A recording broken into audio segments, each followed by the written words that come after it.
99 and 9/10% pure, and still have a snag. And the snag you find, the ego will put a magnifying glass in front of it to make it seem like you're far more messed up than you are. And what you'll do is go, no, I can't believe it. I thought I was spiritual. It got you. Now that tiny little percent that it magnified becomes 10%, which is a lot more than it was. It becomes 10 or 20, depending on how much you react to it. And that's that concept of Buddha being able to say, sit and watch these things dispassionately. Don't let them trigger you. Step off of the wheel. Because the wheel, cause and effect. So I react to this image, and now it kicks in. And that's that concept of Job visiting God, metaphorically. Hi, God. Hey, Job. What's up? Oh, I see one of your children are on the path. So what I'm going to do, because I'm allowed to, because mankind is given the ego permission to speak, I'm going to hold a magnifying glass up and trigger them. I bet it'll work. God's going, no matter what you think, I'm going to bet on their light. And God's always right. Your light will eventually win. But does it win today? So the ego holds up the magnifying glass, and Job finds all kinds of terrors. I was a good person. I can't believe this is happening. How is this happening to me? He's going through all these reactions. And if he gives in to all of that, he's now going to go from Job, who was losing material things, to Job, who's now in a very dark place, because fear and guilt and shame are going to become magnified. Fortunately, Job, in the story, it's actually a book nobody and academics don't really know, theologians don't know who wrote the book of Job, but the book of Job was written by Melchizedek. But anyway, that's another story. So the book of Job is a metaphor. It's like a story of a mystic journey. But at the end, Job goes through the dark night of the soul. He loses everything. He's questioning everything, just like you will with a minor event today or major event. This stuff is us turning inside, running into ourselves. So how much stuff is there? I wish I didn't have so much stuff to distract myself. Thanks for sharing. But apparently you do. How do we know that? Because it's hooking you.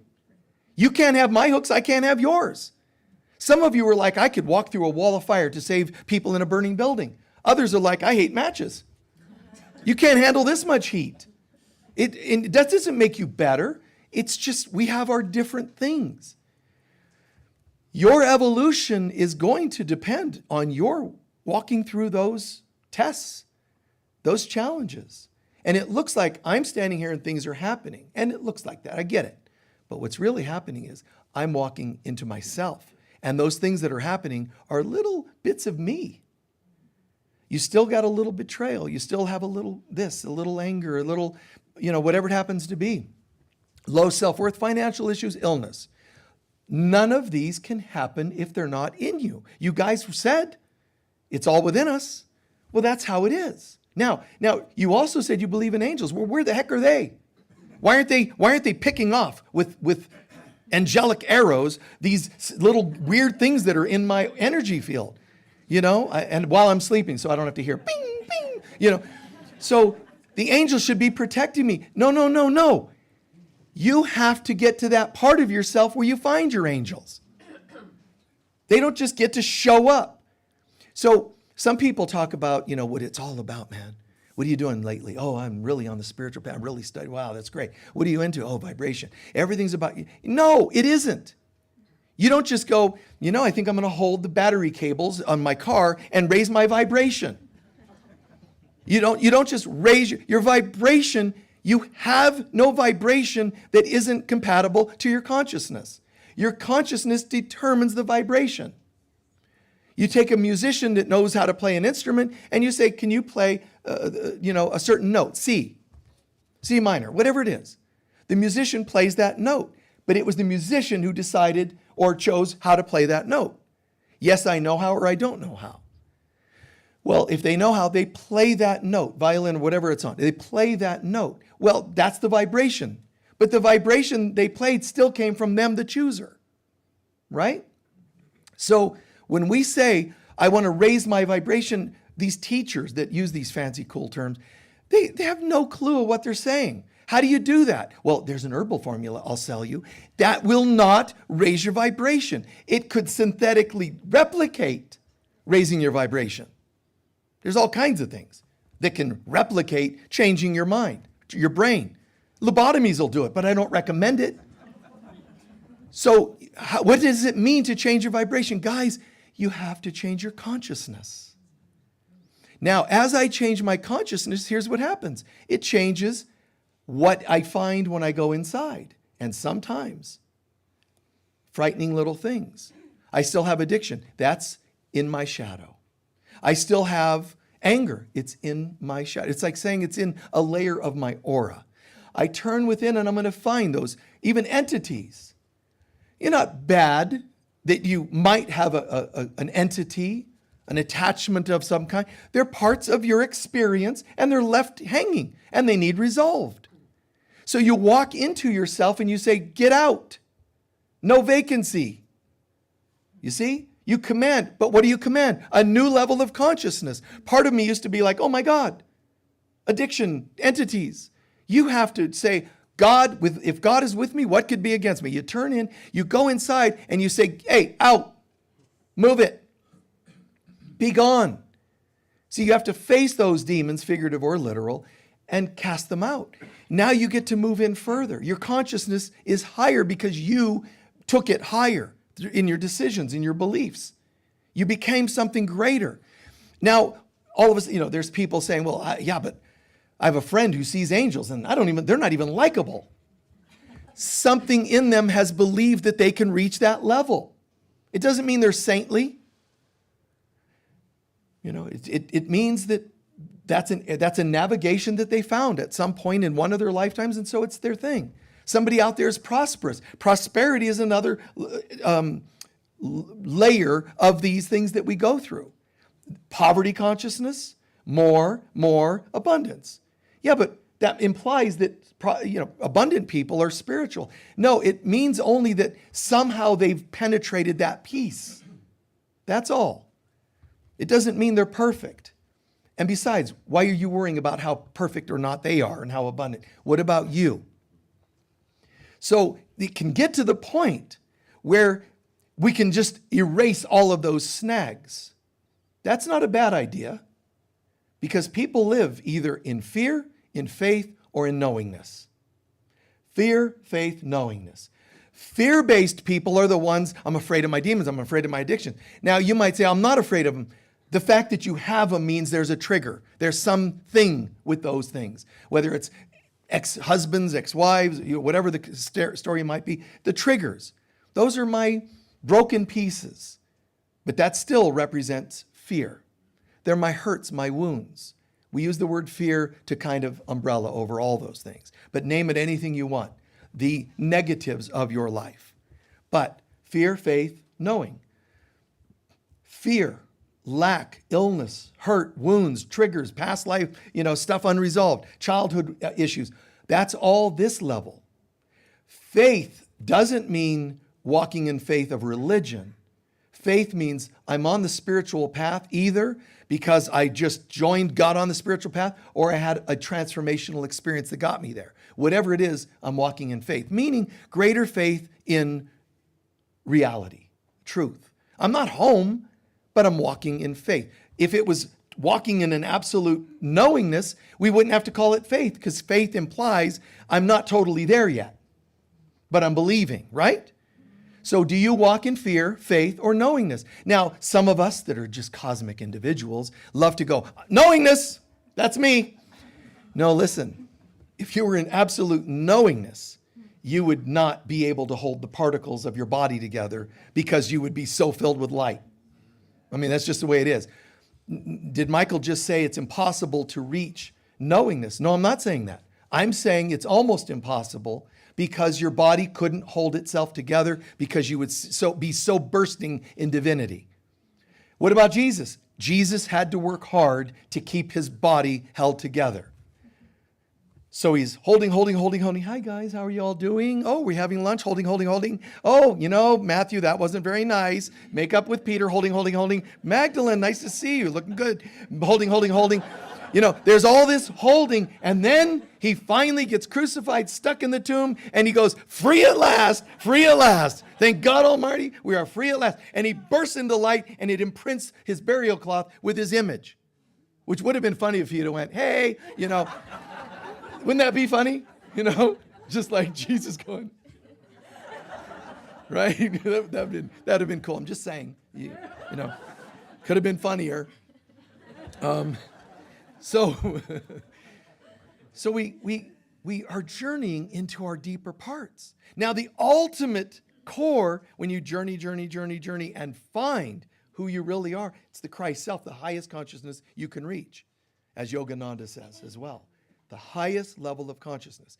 So imagine Jesus attained the ability to say, I've heard about it, I lived all this, I've done lifetimes, I cleared, I'm here now. And not only am I in the core of who I really am, my Christ self, this is important, I'm not interested in any other layer now.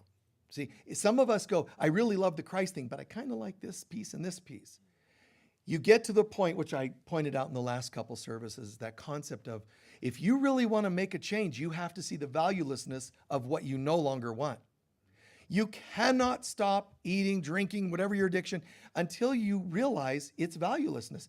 Now, when I say realize its valuelessness, it really means heart and soul you get. This is not really serving where I want to be. It's serving what I thought I was, where I thought I was, and all kinds of reactions to numb. But you can't give it up. Any addiction, codependence, any addiction, until you recognize, wow, this is ridiculous. You have to see its valuelessness. That's part one. Part two, you have to see the value of something else.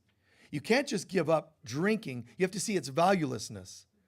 And you have to see the value of sobriety. You can't just keep fighting drink. You have to see the value of something else. Does that make sense? Okay, now switch it to prosperity. Well, that's not my fault. My boss doesn't give me... Stop. It's a belief in you. If you didn't have your boss in your auric field as you go in, you just take your little Starship Enterprise and you fly it this direction, and you're going to find Klingons and other creepy beings that are messing with you. And some of them are low beliefs, low self-esteem, or low beliefs in prosperity. I don't deserve. And it could be some erroneous assumption, program from being a monk. Well, I like that I was a monk. Yes, and you're still broke.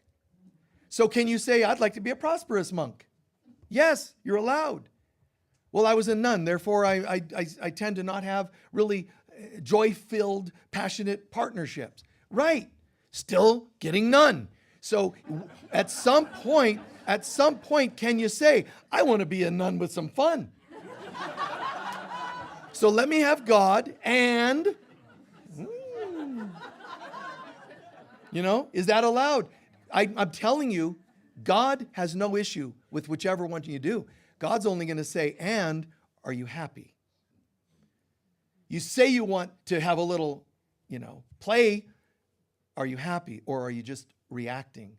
I was once a nun and now I'm making up for lost time. That's not peace. It's still reaction. I'm going to make myself prosperous to prove to my parents, it's a reaction. You have to see the valuelessness of poverty. Well, everybody knows no, you don't realize if you have vows, you have an investment in those vows. Because if you break the vow of poverty that you made as a priest or a nun, and you suddenly allow prosperity, do you realize in your head, somewhere in your head, you actually believe you're betraying God to have money? You have to see that was valueless. It was not true. That's what I thought. That's what I assumed. That's what I was told. That's the program. But it isn't true. And you let that go. But you also have to see the value of prosperity. The one who became a nun and a monk is, in this lifetime, very spiritual, very devoted, and talks to people about God and meditation, can also be prosperous, and remember to give that too. Give prosperity. Share it. Share your light. Share your extra funds, whatever you can. You see? So we're turning inside, And when I turn inside, I'm going to find all of my stuff. The initial layers, not so happy usually. And it doesn't mean you only have negatives. You can deal with addiction and still see angels, which is the next layer in. Generally, you can do one at a time because you're in one dimension at a time. And I don't mean literal third, fourth dimension, fifth dimension. I'm talking about figurative dimensions. You're going inside and you're going in through parts of yourself. So here are my masks. I wish I could see angels. You might want to deal with masks that are in the way. You see? You might want to deal with, any number of erroneous false beliefs, limiting beliefs. Let them pass, let them pass. And then you find deeper and deeper things. Don't just say, I wish I could have a vision of God. Then you have to see the valuelessness of seeing all kinds of other visions that aren't God. Like seeing yourself beautiful might be in the way. Seeing yourself as the opposite, ugly, it might be in the way. At some point, when you go to those initial layers, practice the surrender of them. This is what I'm seeing, but I'm giving this to you, God. I'm seeing an addict, but you show me who I really am. I am seeing attractive. Well, why should I give that? That's a positive. No, it's what you think is a positive. There is no positive negative duality like people think. Start with I don't know. Go inside, I don't know, I don't know. That's the fastest track to getting to the truth. Because if you say, I don't know, God can show me. That's pretty cool. And I'm pretty sure God knows better than I do. The Divine Mother knows all of my strangeness, all of my limiting beliefs. And she's come to the world with us, albeit seemingly invisible. She's in the world with us, constantly reflecting every morning. How are you doing, honey? You still have that, the low self-worth? And so it is. And she reflects it. And we're like, dear God, Holy Spirit, Christ, ascended masters, angels, help me deal with this low self-worth. And they're like, what do you mean? This is you. This is the level you chose to be at. We can't take away your will. But I'm not willing. Yes, you are. You have to see the low self-worth and surrender it to have it replaced with something new. We keep asking the entities of the universe to fix our problems, but they can't force these changes upon us. They can only say, okay, we're hearing you. If you want our help, okay. Do you want to give that up? No, not really. Okay. That's all they can do. Jesus explains in A Course in Miracles, lots of people want to talk about how to become cosmic. He's saying the tact we're taking in A Course in Miracles is very unique. We have to show you the valuelessness of what you think is cosmic and so on in this world. When you see its valuelessness, the next thing we have to show you is what is really valuable. And then you'll naturally feel an attraction to that. But while you believe in the value of the valuelessness of things, and you're believing that they do have value, they can't give you the new life. So that's what it really means to die and be born again. Really, that's what it's about. Challenging for the average mind to accept that, but that's what it's about. To be born again, it's not just like some waving of a wand and bing, you're born again. Even if you had some epiphany of some spiritual kind, a meditation, whatever, a journey you're doing out in nature, fasting, whatever you're doing, some really beautiful, wow, it happens. It can't last if you haven't given up its opposite. You have to make room for God. You can't just say, God, here, now. You've got to make room. Sometimes it's called a yantra in some ancient traditions and some modern traditions, but a yantra. Yantra is like the word prayer.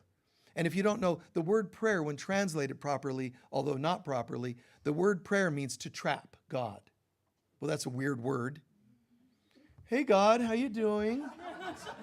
Look over there.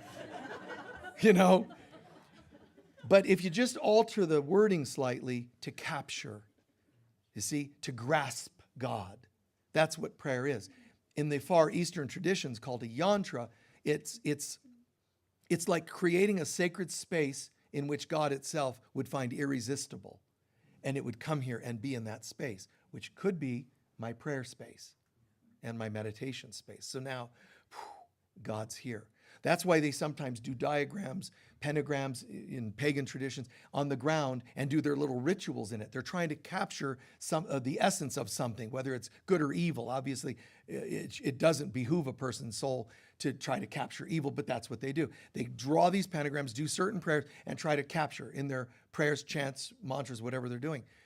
But the idea is, without the pentagrams on the ground, am I trapping God here? Am I capturing? Am I grabbing hold of God in my heart? See, you're allowed to look to the heavens, which is really right here. You looking up and saying, here I am. Inviting that presence down inside. Am I living in fear, faith, or knowingness? Knowingness, it's beyond conversation. When they say, Buddha, tell us about heaven, Buddha went, right? What do you think that means? Unspeakable, beyond words. Think about it. He wasn't going, be quiet. He was, here's my answer. Here's heaven, right? So can you experience the knowingness of God? Not really, not in an enduring fashion, because it's too much. That sounds like we're limiting it, but no, it's a good thing to say it's too much, because it's unspeakable. Your brain can't handle it. All these various religions, almost all of them have said in their own way, you cannot see the face of God and not be obliterated. Which, by the way, telling a 5-year-old that, they're like, I never want to see God, right? And so religions taught that. You'll be obliterated if you see the face of God. This is like, let's go. I'll do it now. Obliterate me, baby. Because what it means is the ego dissipates, disappears. The you that thinks will be gone. Well, no, I don't know if I want that. See? I need to see the valuelessness of my opinions as to when exactly I should be ascended, as to when God should answer my prayers. I don't know. And I don't know sounds like a very disempowering statement. There's lots of new agey people that are into wording sentences and they don't like that. I don't know. And that's why they don't like it, because their stuff is still ego-based. When we say I don't know, it doesn't mean, and I never will. It means the I that thinks it's thinking doesn't know anything. And that's true. You're learning more and more about less and less until you finally achieve that state of mind where you know nothing about everything and everything about nothing. You got nowhere. Your thinking can't do it. Einstein's statement, you can't fix the world with the same mind that created it. So let's just go, oh, I get that. So I'm going to practice this affirmation that says, I don't know. So if God comes to you and says, do you want to join me? I don't know. That's not what I said. When I say I don't know, it empties my cup. But then I would say, if I were you, but I'm willing to find out. And you're calling upon God. I don't know means of this world, but I am willing to know, willing to find out. And God just, and all that God is, when it hears someone saying that, I don't know, but I'm willing to, instead of bring my partner back, God, that's a funny thing. I thought that was going to last a lifetime. And I thought this was going really well. And they did this. If you're asking me, I'd like them back. God's going, no. It's a big surprise. But what's amazing to the spirit realm is when we say, if you ask me, I would say I want them back, but I actually don't know. Holy Spirit, Divine Mother, I don't know what is the right thing for my spiritual Christ highest self. And the mother's like, wow, we don't hear that very often. Blessed are you among men and women to say, I don't know. Cool. And now what is the highest can manifest as opposed to what I want, what I choose to try to manifest or make happen. So human beings get stuck in these kinds of things, what we think we want and so on. One of your questions, integrity. Integrity means to be integral, meaning to draw within and be true to yourself. So integrity isn't just an action. Who is being integrous? Who's being in their integrity? There's people that say the word all the time. Oh, well, I believe in integrity. And yet they're liars. I believe in integrity, yet they're deceivers. I believe in integrity, yet they're causing harm. Be careful what you announce about yourself. Look at me, I'm like the embodiment of integrity. You don't even dress in a state of integrity. You know, you say you're a spirit of love, and yet you dress in a state of fear, that, you know, manifestation. I'm not going to get into details, but everything, if I'm in a state of integrity, what you see is what you get. This is what I'm about. The colors you choose, the accessories you choose, they all are a statement of what you're about. To say you're one thing and do another is not in a level of integrity. Does that mean other people should stand around and tell you you're a person without integrity? As soon as they do, they're exposed. And who's the one being in integrity? Your lower self? Your higher self? Your highest self? Which one is? See, so you can be fully in integrity and be a jerk if you understand that the voice of integrity is coming from the inner jerk. But in reality, integrity should mean the part of me that is going from fear to faith, to spiritual attunement. Let me work on that before I work in complete integrity in God, because that's a bit high. That's a vibration that is not known in the universe at all, not even in the highest dimension of the universe. In heaven, it is not a dimension. See, that's another thing that people could put out there. So really, you know, my guides are telling me, and there's people out there doing this, heaven is the 84th and a half dimension. People are like, oh, that's so ridiculous, it can't be made up. It must be true. And they go with this. Wait, 84th and a half. 8, 9, 10, 11, 12. 8 and 4 is 12. 12 is the number often read and mentioned in the Bible. 12 apostles. That's it. It is the 84th dimension. And I just made that up, by the way. And then why the half? Because it means and then some. So they make these things up and people are like, okay, how do I reach the 84th? Listen, heaven is not dimensionality. Dimensionality, dimensions, same root as dementia, by the way. See, that made you all excited, right? You're all like, oh. It's not like, 1 minute I was just launching, looking for higher dimensions, but it's still dementia. Not me. Because it's still dementia. It's still of this world. It's still variations of activity of the mind.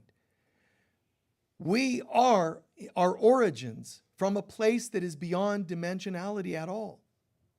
A complete state of bliss and oneness. And to try to explain it, if God itself said, Michael, you have 60 seconds to talk them into wanting heaven by explaining it, I wouldn't know necessarily. I would just say, I don't know, tell me. Because there's no way to explain to you to make you say, I want that. Because it's beyond human comprehension. It's pretty? Well, yeah, Sedona's pretty.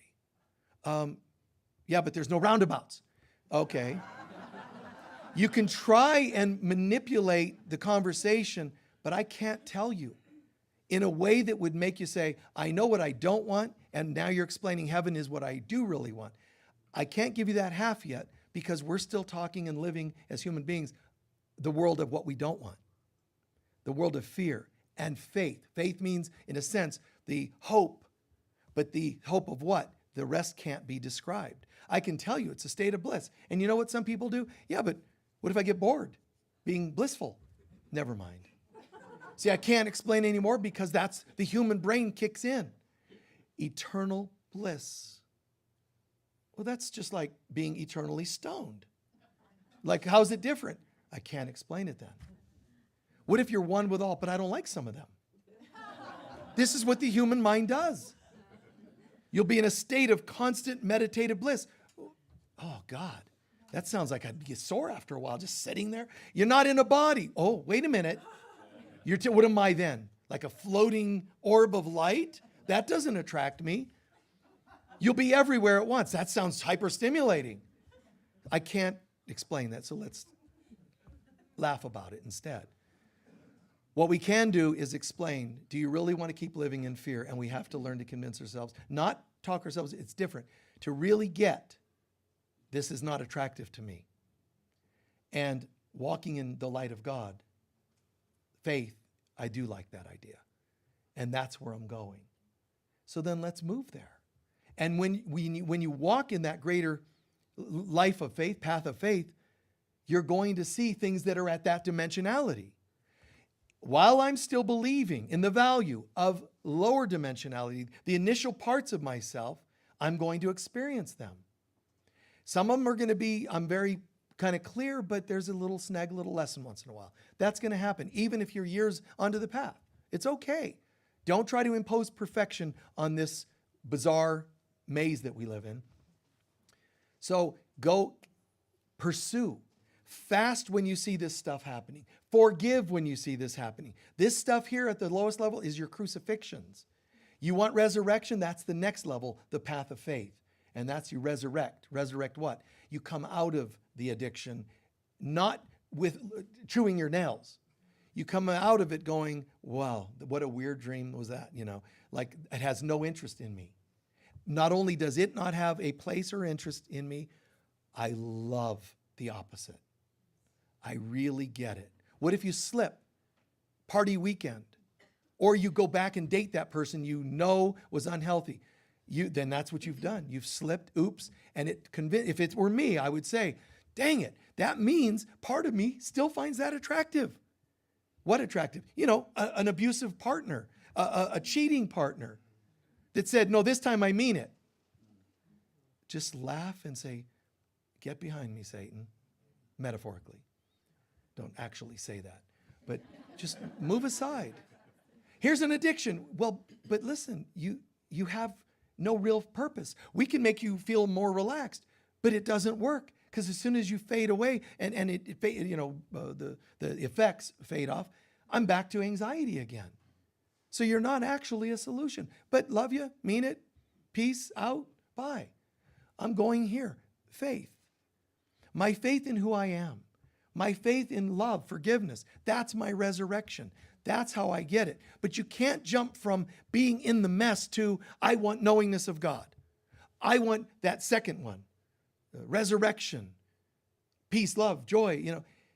You have to realize if you keep trying to be spiritual, if you keep trying to be forgiving, I'm trying so hard to forgive, you can't enter the second stage where you're loving and forgiving if there's still some residual value in this other. There are some people you would like to forgive, but a part of you is going, not all of it. I'm not going to, they say, I forgive, but I won't forget. That's a weird affirmation. That's like saying, but I'm going to keep my eye on you. Who? That person. What kind of person? A bad person, a hurtful person, which means they're in your field again. You see what I'm doing there? Now you've planted them again. Anytime you start to journey and get on the path, you're going to run into them again. If not the literal person, the thing. And I'm not saying this is easy. It is ultimately easy, but not while we think the world still has a value. You see? You can put somebody in office and they could be the best, they could be great, but there's a part of us that goes, but I'm going to keep my eyes on you, which means they're never allowed to be at peace. They're never allowed to fully channel the presence of God. Your physician, well, I guess I need the surgery. And I guess, I really don't like surgery. I really don't like the medical association. And you have a list of reasons why they're corrupt and crooked and so on. And you're going to go into, a sleep and have them cut on you with a blade and think none of it's going to go wrong. It's more likely going to go wrong because of that stuff in your field. And the surgeons are bound to manifest your stuff. Believe it or not. They're like, well, that's funny. I've had 99 successful surgeries, but your energy field's saying, cut me now. Okay. This is psychically what's happening. You could be like, I want love and self-worth, my relationships, but if it's in your field, I'm a little afraid of rejection. The person you hire is going to have to rub up against that rejection issue. They're going to have to bring it up for you. And then you're going to think, God, I was so spiritual and I shouldn't have let them in their bed. It's they, and that's perfect. Because as soon as the ego allows you to label a them, they're outside, and now you're 100 times, 1,000 times, 1,000,000 times worse off. Because you're back to the outer. And the great masters, awakened ones in history, and especially one like Christ, it can't even entertain the thought of something on the outside having power over them. I'm not trying to contrast that you're not as good as them. They were here too. They just eventually said, man, I totally get this. I totally get this. Look at this, and the first step is to start weaning yourself off of talking about them. That doesn't mean you're evil if you do. You slipped. But you're going to talk about them. And then you're going to cut back on that and start realizing the focus goes this way, and there's parts of you that are still wounded, which is going to tempt you to go, this hurts, I'm going to go back to them. That doesn't hurt so much. Then you come back to this again, and you start getting used to it, and used to it, and used to it. And then you're purging, you're uprooting this root, and this weed, and these things, up, out. And you're cleaning up. How long you take to do that, it's called free will. How long do you want to take? Then inside more, and this time I got in far enough, I connected with angels. I had a vision. I had a near-death experience, and I saw this and that. Wow, cool. Now that's very cool. You got to touch on some of the higher things. You go from lower self to higher self. Not highest self yet, but higher self. Jesus in the highest self was able to walk in a constant knowing of the Divine Mother and her will for him. What would you have me do today? There was no resistance, no things in the way. But even if something tried to get in the way, he showed us what to do. Get behind me, Satan. Or if it were up to me, I'd love the easy way out, but no, let God's will be done. He taught us how to deal with those things that try to get in the way. It's fabulous. It's beautiful. But we're supposed to be learning to live this each day. You're going to slip. Starting today, man, I'm totally devoted in internal only. And that's nice. It's nice, but come on. It's okay. And if you slip, your job, if you want to know the middle group called resurrection, you have to know forgiveness. You can never resurrect while somebody is still held guilty, you or them. Resurrection comes from, I got it. That was an image of me. Love, forgive self and them for mirroring it. And then surrender to God and come into that second room, that second area. And there you find, what is this? It's called peace. You can sleep better. You recuperate faster from ending of relationships or illness. Because you just live, you walk in this light. It's fantastic. There are perks to having that consciousness. Once you really get it, you can see now there's less chance going back. When you're new in your recovery from, 12 steps from Earth program, when you really get that, there's less and less likelihood of this ever appealing to you again. Does that make sense? So you go from, and that is a microcosm of knowingness of God. You see? We can have glimpses of God. How? When we integrate that, no longer blaming others, learning to forgive them, forgive myself, landing in this place of resurrection where I say, I'm coming out of the tomb of self-loathing and so on. What would you have me do? And God could say, let's just double check. Any attraction to any of this? No. And even though there's pieces, the Holy Spirit will go, we'll come back to that later. We'll circle back to that. And she knows just when. About 5 months from now, there's going to be somebody who walks in, also a brunette, blonde, or whatever, and they're going to be like, one of them, because that's your pattern, that's your weakness, and then you'll fall again, and we'll talk. But in the meantime, let's celebrate that you made it this far. Nice, isn't it? Yes. And you have these epiphanies and ahas, and, it feels like I'm there forever, and then this. But watch, when it happens that you have these great images, reflections of you being on the path, please be careful. It's not an accident that when you slip, you're going to overly beat yourself up. That is the ego infiltrating even your attempt to try to bounce back. It doesn't want you here. It wants you here, and miserably so. You try to wake up, whether it's now working at it or after you slip. Let it be what it is. It's not easy. I mean, I know this. I do it all the time. Bounce back, bounce back. But there are times when I say, I'll just pray and say, I'm just going to say it because it feels honest. I don't know that I'm bouncing back so easily. I'm still feeling a little of this. I'll just own it. I'm feeling like I can't let myself off the hook too easily. If that's how I'm feeling, I'll just say it. Why not? What are you going to spontaneously combust for being honest? No. And if you did, that'd be great. Because you'd reach higher levels of consciousness because you died in a state of integrity. Wow. Not something that'll be on a plaque on a morgue somewhere anytime. You died knowing you were doing the right thing. So remember, to walk in fear means we're walking with our own darkness and shadows and demons and addictions. How much does that apply to you? Is that 10% of you? 50%? Forget knowingness, the absolute knowing. Just start with the dark stuff. Are you walking in that dimension? Then that's what you'll experience. The dimension you reach comes from, and the vibration you are comes from what? Your consciousness. It has to. There's no synthetic, you can't wear a vest of higher consciousness. Man, I put on this coat and it even had the words higher consciousness, and it doesn't work. It's not a raiment, a vest, that you can put on. It's a consciousness. You either are it or not. How do I get to the fifth dimension, Michael? This guy's selling me something, some herbs that say, dunk it in tea and drink it 5 times a day for 10 days, and I reach the fifth dimension. No, you don't. No, you don't. You're just $50 less money in your pocket. And I'm not putting down the things that people do. Have fun. Do what you want to do. I'm just telling you, only consciousness can change consciousness. Things of the world can't change things of the inside. Consciousness. Your consciousness changes by your epiphanies, passing your tests and ahas and going, wow, that has no longer an attachment in me, and this does. Seeing what's valueless, seeing what's valuable, that's what's going to take you. And then there's a shift. Once you shift, your vibration is higher and the higher dimensions are accessible to you.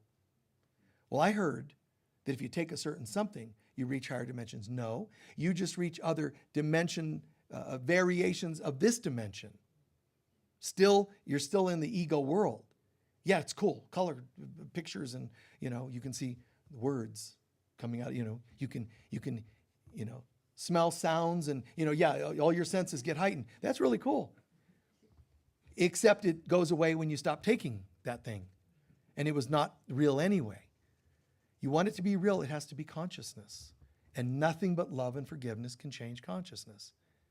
Pass your tests and you'll find, how did I get here? When people say to me, and I'll close with this, when people say to me, and I'm not bragging on myself, people say, well, how do you do this? How do you know these things?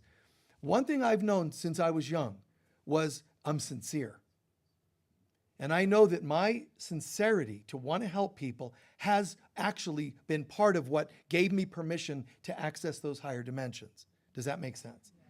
It doesn't matter if you agree the way I look, I don't look. All that's nice and for you, great.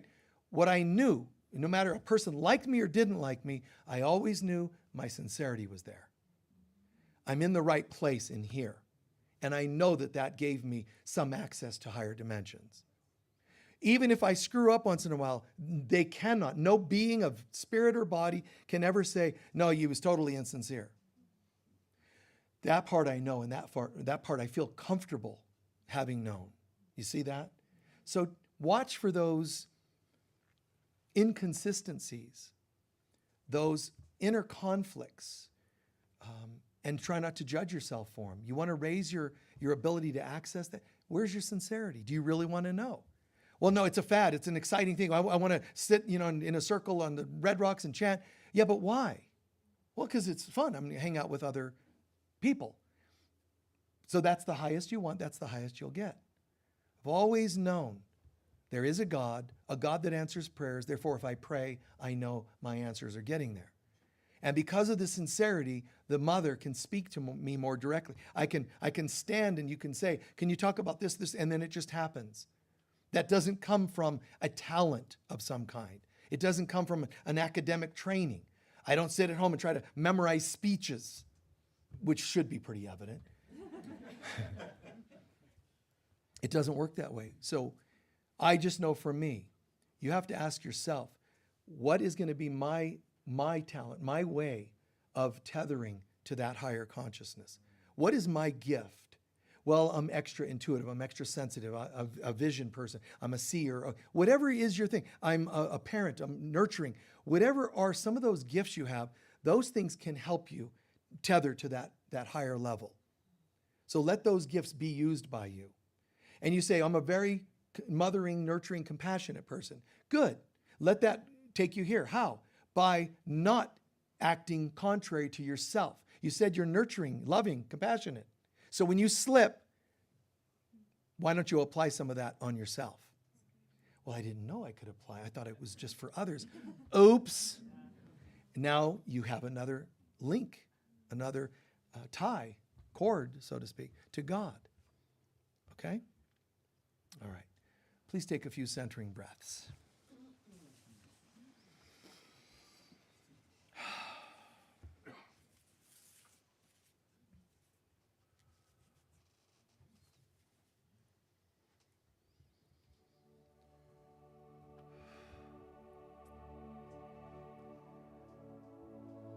Relaxing, breathing. Some ask Jesus, when will we find God? When will we reach heaven?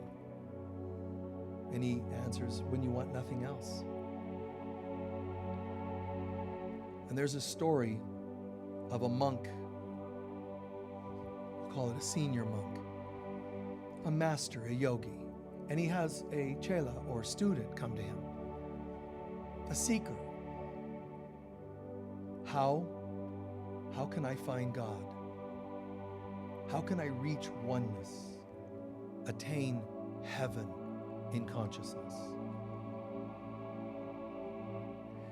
And the master takes the student into a lake, submerges him.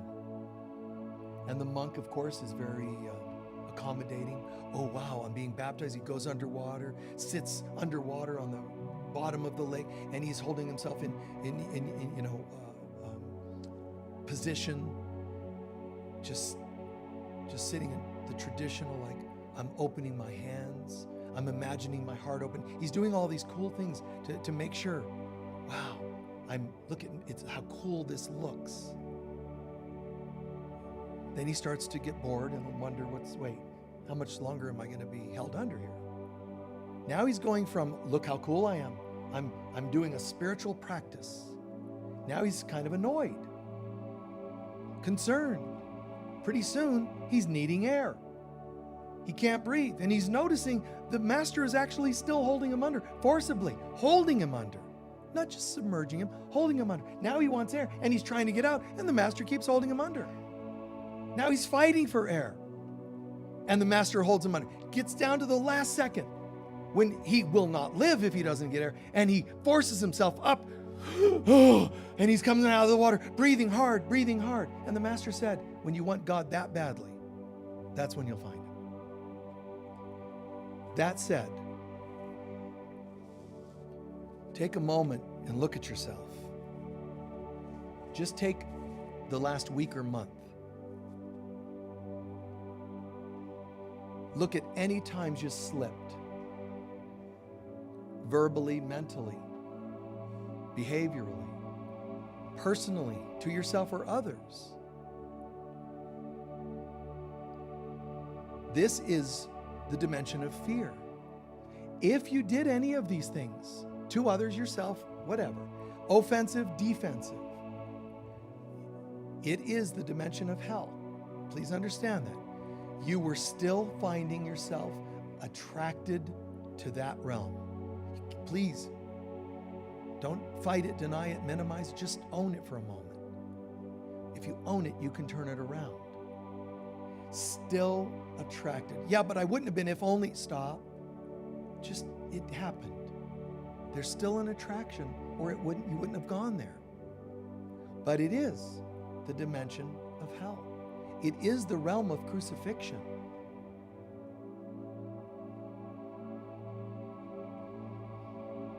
Father, Mother God,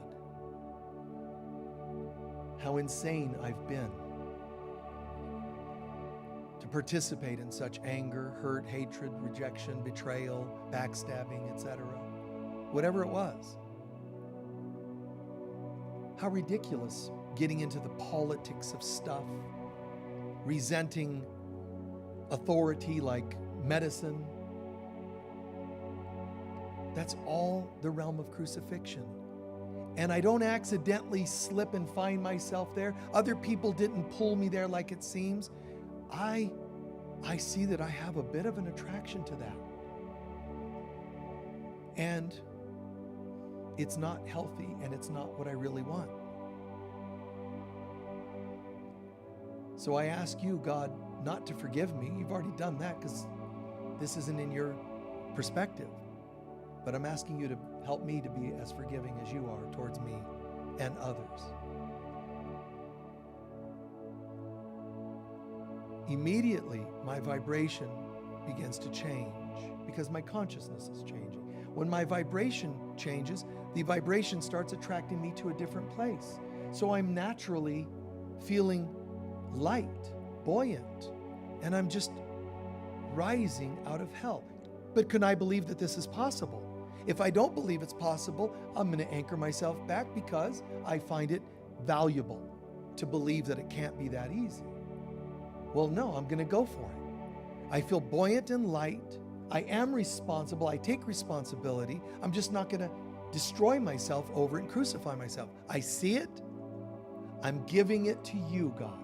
I have the right to say, I will to rise above these attractions, addictions, and lift from your lower centers to your heart. And you can't lift to your heart unless you understand that's where you can have a healthy attraction. I am attracted to my heart center. I am attracted to being in my soul. There is a value in my being prosperous, healthy, more peaceful. Yes, I completely see that. And the other part of me that fights that and or chooses the other is the ridiculous part of me. It's not the real me. It's like a puppet of me. And we rise into our heart to this place where there's a greater authenticity, love, resurrection. From this place, as I hold this space, do I feel an attraction to blaming others, resenting others? If so, I drop to that outer realm, darker realm, lower realm. But if I can say, you know what? No, not today. Today I choose the light of God. I will to be free. Now I'm in my heart, my soul, in a state of forgiveness and resurrection. Not only am I in this place, all the people that have been related to my hurts, wounds, things that kept me anchored to the other, I bless you with this peace that I feel. Doesn't mean I won't potentially have twinges of stuff come up, but right now, I am in my heart and soul, and I am channeling a blessing from God in the highest heaven, a blessing of love and freedom. Be at peace, my brothers and sisters. Even those who seem to have wronged me, be at peace. This affirms who I really am. This affirms and confirms and makes permanent my resurrection. And as I experience enough resurrection, an authentic level of consciousness of resurrection, something else will happen. And that is my ascension back to God. For all this, the validity of it, the realness of it, the authenticity of it, I give thanks. All of us together in this experience, but also ourselves and the others that we've imagined here, all of us are rising to a new level of consciousness, which then raises our vibration. And for all this, we give thanks. And so it is.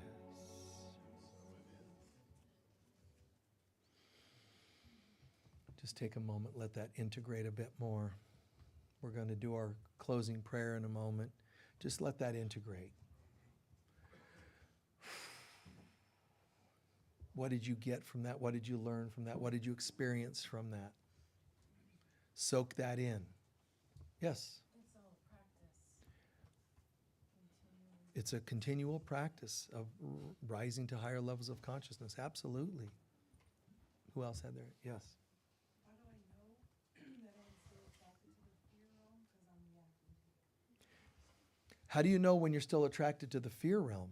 When you're still attracted to it? How do you know? Because you're still reacting to it. You're still, right? If it's still happening, I must have some attraction to it. It doesn't mean you're failed your test, but it's showing you the attraction. It shows you the thing, the symptom. What you do with it will show you whether you said, not today, and rose to another level, or oops, and you engaged again. Anyone else? Yes? I can practice my values on myself. Yeah. The outward facing. Yeah. Related to the outside, you can practice your values on yourself and in your own life, right? Which is actually the only place you can practice it. But that's the ticket. I have meaning and value here. So I really need to be practicing these values in my own life. Because if you can't see it, your value in yourself, how are you going to get it anywhere else? And you'll find all kinds of people willing to say, and so it is if you don't value yourself. Lots of people will reflect that. And another one over here. Yes?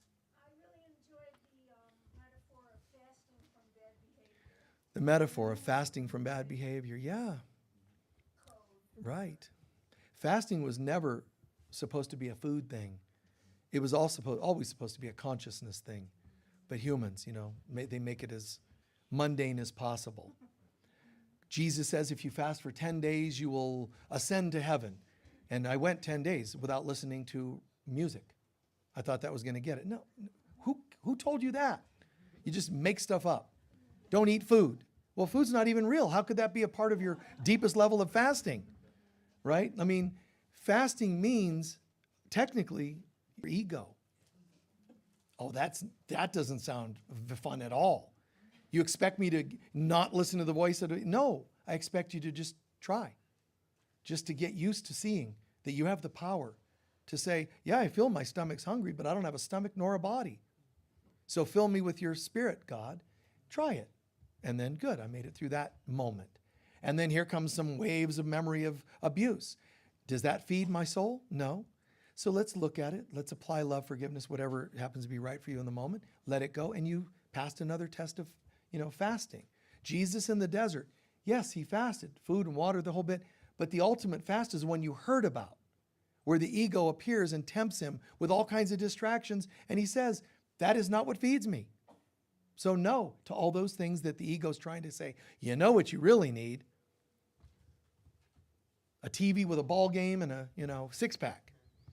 And Jesus would have went, oh, I didn't realize that was the answer. No, he's like, you got to be kidding me. The least valuable things are things of the body. I'm not criticizing the body. I'm saying it's the least valuable things because you're not a body. You are a spirit.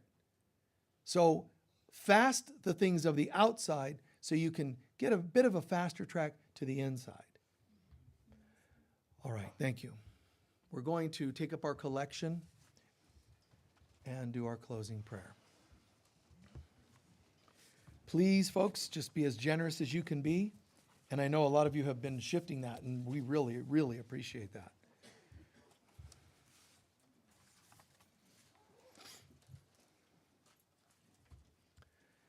There's a prosperity prayer. It's on your papers in front of you. It's also posted online. Hold your prosperity blessing, in your heart as we say it. Hold your donation to your heart. Realize what you put in the bags are your love offerings for today. The baskets are just for any extra you can share for people of special needs that we help or some of our special projects. Hold your love offering, fully intenting what you're saying. Together, please. Divine love flowing through me blesses and multiplies all that I am, all that I have, all that I give, and all that I receive. And so it is. Perfect. Thank you. While they're passing those around, I'll share a couple of announcements and then we'll close. So do remember that we have the deadline for the early bird discount we have the Daughters of Heaven conference each year, and it's coming up again in September. If you don't know what that is, go to the website, Daughters of Heaven, but also there's a book related to the subject. There's talks we've done here. You can go on YouTube and look at our channel and put in the little search window, Daughters of Heaven, and I believe you'll get a couple of videos that'll pop up. But it's extraordinary, deep. It's like a light workers multiplied in terms of the power and the level of consciousness of the Daughters of Heaven conference.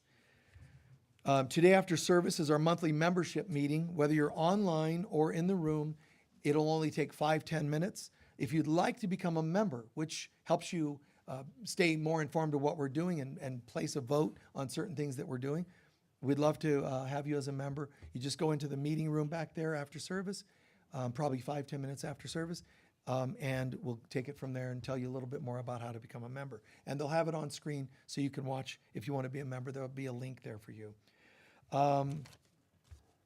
Lastly, last few things, there's a healing room here, yurt, healing room.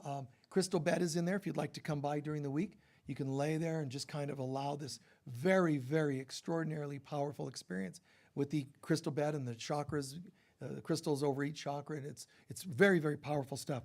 Check that out. If you're on social media, bless you for joining us. Please remember, we have other programs you can watch online. You go to Friends of Michael Mirdad on Facebook. There's a Monday group there that you can join us there. There's Daughters of Heaven Facebook group.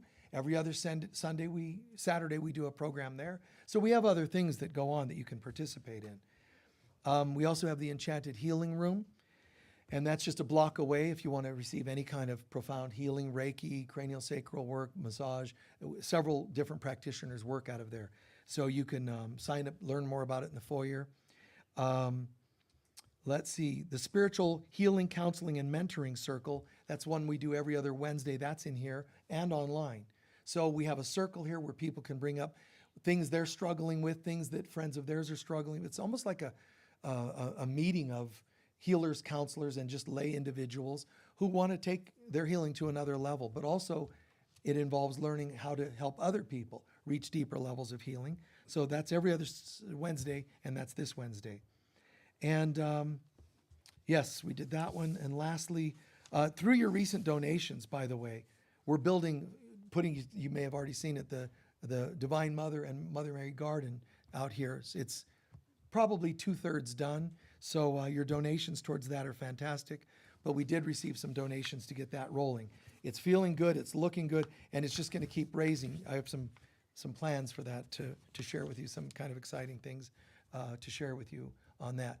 Lastly, currently the donation we're looking for is we have to get a new computer. If somebody has a fairly new one, because it has to have the, what do you call it?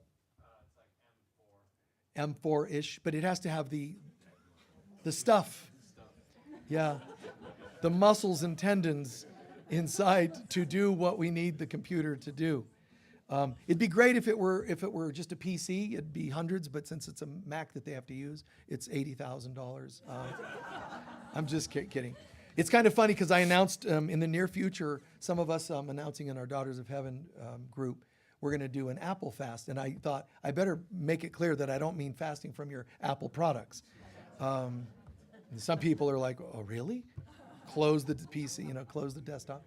Anyway, so God bless you all for being with us. Please stand for our closing prayer. How are you feeling overall? Today made sense? Applied? There's a lot of people every week that go, I don't understand how it happened, but you were talking about exactly what I was going through. And they get confused.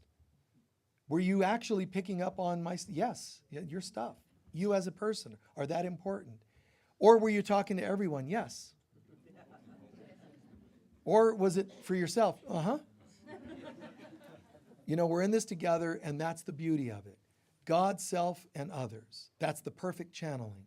You allow God's message to come through you as a vessel, as a vehicle, whatever, and for others, taking into consideration what God would have me say, how I say it, and what others need to hear. So someone could unbeknowingly sit in the room or online and not realize that there's this much intention of really wanting some answers, and it's enough. That God will go click, click, click, and it'll come through for you. And sometimes I've made up just the most arbitrary examples. You know, for example, if da-da-da-da-da, and somebody will go, hey, that's me. Just this morning, I was lost in the woods, chewing on pine needles to survive, and saw 3 deer run by, and he used that as an example. And I try to use arbitrary ones, and somebody will go, wow. One of the strangest of all was the time I shared a story about the Red Baron in the First World War. A story about the Red Baron, which I won't go into, but I talked about how he was this master pilot, an ace that killed more people than anybody, and yet he didn't die, but he took a bullet in the head, but he didn't die. But somehow it changed his brain, and he said he couldn't do it anymore. And because he lost the edge, he got shot down and died. But how is it that a bullet affected his brain to where he said, from then on, when I saw other pilots that I shot down, I could see their fear in their faces when they were crashing. He started tuning into that. It's like, oh my God. But I ask you, did the bullet affect his brain like they think, or did his mind already change, I'm tired of this, and manifest the bullet? You see? I shared that story. And a couple people came up afterwards and said, he was our great-great-grandfather. Now, what are the odds? I could just make some arbitrary thing and somebody goes, oh, that was, wow. So understand, this is supernatural stuff that we all are manifesting because we are, in fact, multidimensional beings. The light of God surrounds us. The love of God enfolds us. The power of God protects us. And the presence of God watches over us. Wherever we go, God is, I am, we are, and so it is. Peace be with you all. If you'd like to participate in the group prayer, you're welcome.